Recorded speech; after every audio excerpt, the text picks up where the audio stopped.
early the morning of November 22nd, 1963. For some of the viewers who don't recall that date, it's historic in the United States. That's the date President Kennedy was assassinated.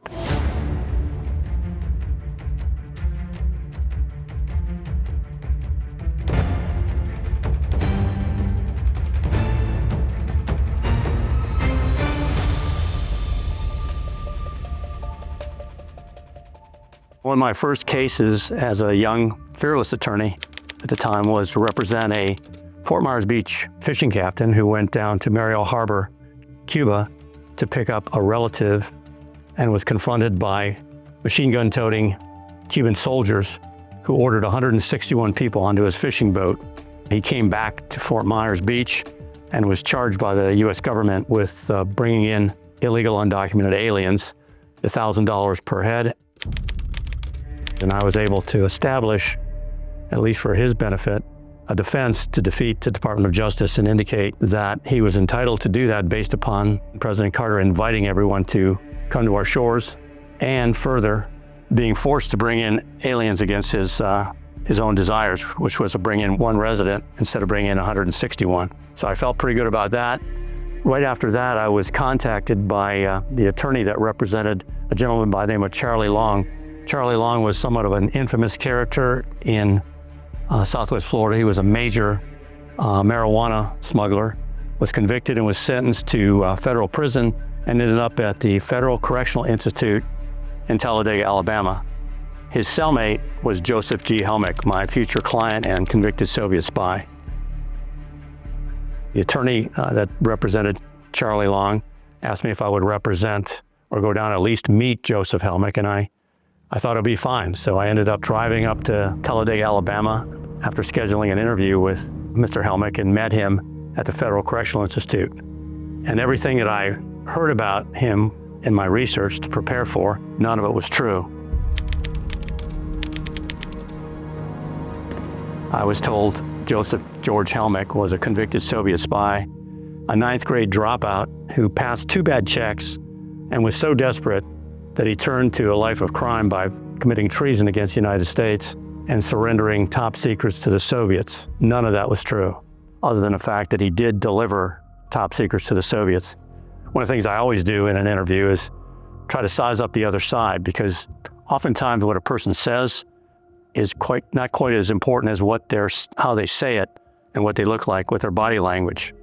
And one of the things that I did when I met Joseph George Helmick at the Federal Correctional Institute was start to size him up. And as I was looking at him, I realized he was doing the same to me. So that right there told me that I'm dealing with a fairly intelligent guy. I didn't know how intelligent until I later found out that he had 147 IQ, which is genius or near genius. So the disinformation about being a 9th grade dropout and a desperate lone wolf treasonous traitor was not true. This was a highly educated gentleman. In fact, he was considered the top crypto analyst his entire division, smarter than his commanding officers and certainly smarter than the West Point officers that were above him as a warrant officer. All of that information started to come out, and I started to consider and ponder what I had heard and what I was now hearing from Helmick. And that was the start of the interview. And it was a somewhat odd situation. I didn't realize it at the time, but some of we met in the day room where visitors met.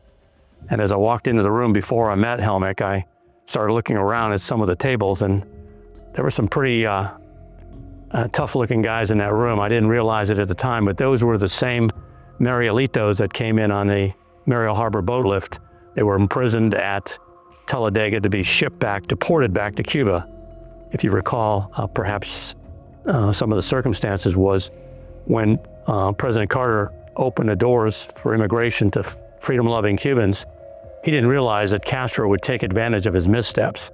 So Castro opened all his prisons and the mental institutions, sent all those prisoners and mental institution patients to the harbor, forced onto boats like my ship's captain to be brought back to America.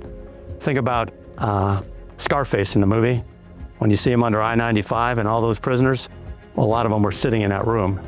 And 9 years later, from the day I met Helmick, They rioted at the Talladega prison, took over the entire prison. It took 200 riot squad officers to control them and regain possession of the prison. These were some tough guys in that room, and that made the interview pretty tense. But what really made it intense was the fact that I had the opportunity to hear from Helmick himself what Helmick actually did and why he did it, which was the fact that in early 1963, Helmick was recruited by the CIA to do a spy mission that would occur later in the fall of 1963. He was taught spycraft and went about methodically contacting the Soviets with his backstory, which was that he was a desperate individual who passed a couple bad checks. The disinformation I read in the New York Times article about Helmick being desperate because he passed 2 bad checks was actually the backstory that was given to him by a CIA handler to convince the Soviets that Joseph Helmick really needed to do this and needed the money, otherwise he'd face a court-martial.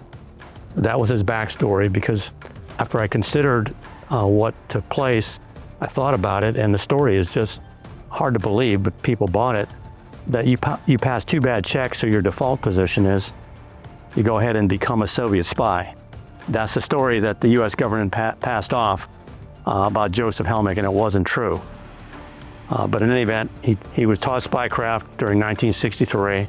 And then late in November, he was told that his mission would take place later in the month of November. He was notified that he would actually have to board a plane early the morning of November 22nd, 1963.